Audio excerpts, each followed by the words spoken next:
സഞ്ജു ഇന്ന് മികച്ച കളിയാണ് കാഴ്ചവെച്ചത്. 82 റൺസ് അടിച്ചുകൂട്ടി. വിമർശകർക്ക് സഞ്ജു ബാറ്റ് കൊണ്ടാണ് മറുപടി കൊടുത്തത്. ഇനി സഞ്ജുവിനെ ഇന്ത്യൻ ടീമിലേക്ക് എടുക്കാതിരിക്കാൻ സാധിക്കില്ല. ഇന്നത്തെ സഞ്ജുവിൻ്റെ കളി കണ്ട് ക്രിക്കറ്റ് ഇതിഹാസങ്ങൾ പറഞ്ഞ കാര്യമാണ് നമ്മൾ ഇന്നത്തെ വീഡിയോയിൽ നോക്കുന്നത്. ഇത്തരം IPL ന്യൂസിന് വേണ്ടി ഈ ചാനൽ മറക്കാതെ സബ്സ്ക്രൈബ് ചെയ്യൂ.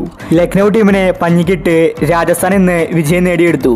ഇന്നത്തെ കളിയിലെ നിർണായകമായത് സഞ്ജുവിൻ്റെ ഇന്നിങ്സാണ്. സഞ്ജുവിൻ്റെ കളി കണ്ട് ക്രിക്കറ്റ് ഇതിഹാസങ്ങൾ പറഞ്ഞത് ഇങ്ങനെയായിരുന്നു: സഞ്ജു പ്രതിഭയുള്ള ഒരു കളിക്കാരനാണ്. അവന് ഇന്ത്യൻ ടീമിൽ ഇനിയും അവസരങ്ങൾ കൊടുക്കണം. സഞ്ജുവിൻ്റെ കളി രീതി വ്യത്യസ്തമാണ്. വളരെ ഈസി ആയിട്ടാണ് അവൻ റൺസ് സ്കോർ ചെയ്യുന്നത്. ഇന്ത്യൻ ടീമിൽ ഇവനുണ്ടെങ്കിൽ ഇന്ത്യക്ക് ഇനി യാതൊന്നും പേടിക്കാനില്ല. വരാൻ പോകുന്ന T20 വേൾഡ് കപ്പിൽ സഞ്ജു ഉറപ്പായിട്ടും വേണം. സഞ്ജുവിനെ പോലെ ഒരു ക്യാപ്റ്റനെയാണ് എല്ലാ ടീമുകളും ആഗ്രഹിക്കുന്നത്. ഒരു ക്യാപ്റ്റൻ്റെ കടമ സഞ്ജു ഇന്ന് കൃത്യമായി നിർവഹിച്ചിട്ടുണ്ട്. കീപ്പിങ്ങിലും സഞ്ജു മികച്ചതായിരുന്നു. ഇതിനേക്കാൾ കൂടുതൽ ഒരു പ്ലെയർ എങ്ങനെ ആകണമെന്നത് സഞ്ജു എങ്ങനെ കാട്ടിത്തരും. സഞ്ജു വരുന്ന മാച്ചിലും ഇതേ കളി ആവർത്തിച്ചാൽ അവൻ ഉറപ്പായിട്ടും ഇന്ത്യൻ ടീമിൽ എത്തും. കളി ജയിച്ച് രാജസ്ഥാനെ അഭിനന്ദനങ്ങൾ അർപ്പിക്കുന്നുവെന്ന് ക്രിക്കറ്റ് ഇതിഹാസങ്ങൾ വ്യക്തമാക്കി. സഞ്ജുവിനെതിരെ പറഞ്ഞവരെല്ലാം തന്നെ ഇപ്പോൾ സഞ്ജുവിനെ വാഴ്ത്തിപ്പാടുകയാണ്. അത്ര മികച്ച കളിയാണിന്ന് സഞ്ജു കാഴ്ചവെച്ചത്. 82 റൺസ് അടിച്ചുകൂട്ടി, അതും ലക്നൌവിനെ പോലെ ഒരു ടീമിനെതിരെ.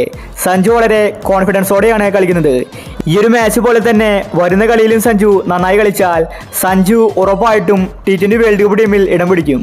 രാജസ്ഥാൻ ആരാധകർ ആവേശത്തിലാണ്. ആദ്യ കളി തന്നെ അവർക്ക് ജയിക്കാൻ സാധിച്ചു.